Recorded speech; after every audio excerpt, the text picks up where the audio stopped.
Hi, good morning everyone. For today's vlog, ipapakita ko sa inyo lahat ng mga prutas na nasa loob ng bakura namin. Okay, so first is buongon or pomelo. Then, ito siya, lansunis. Then, meron din kaming maliit na orange. Yan. Tapos, meron kaming dates.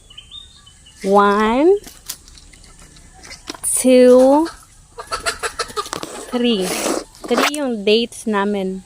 Tapos, meron ding buko. Buko. Tapos, ito rin, pomelo, buongon. Then, meron ding orange dito. Yan, orange. Punta naman tayo dito sa may gilid.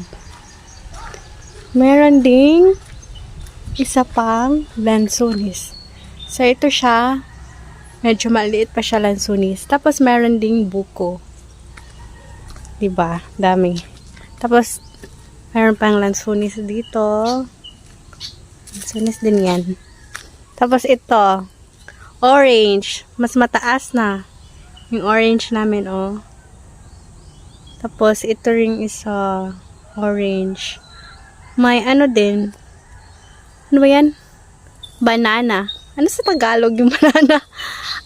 Saging. May saging. Tapos doon, yan, lansunis. Meron din doon. Then, dito naman tayo banda. Ayan. Lansunis din po to. Ayan. Lansunis. Tapos, ito. May kamyas or iba. Kamyas ba? Oh, yes. Kamyas. Iba. May iba kami. Tapos, ito. Kalamansi. Tapos, may papaya or kapayas. May, ano to? Bayabas. May saging. Tapos, mangga. May bunga na yung mangga namin. Maliit pa yung iba. Tapos, meron na ding malalaki, oh. Yan. Tapos yan, kakao. May kakao din kami.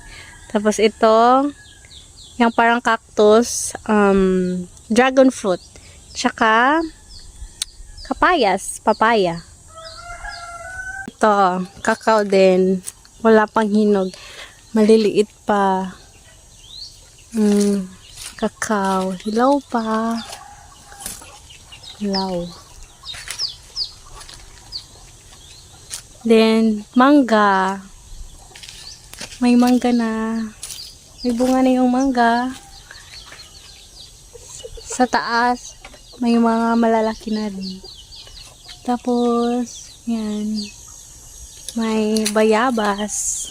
Ito bayabas. Then, avocado. Yan lang. So, yun lang po. Yan yung mga bunga. Mga prutas na nandito sa loob ng bakura namin. Let's get one.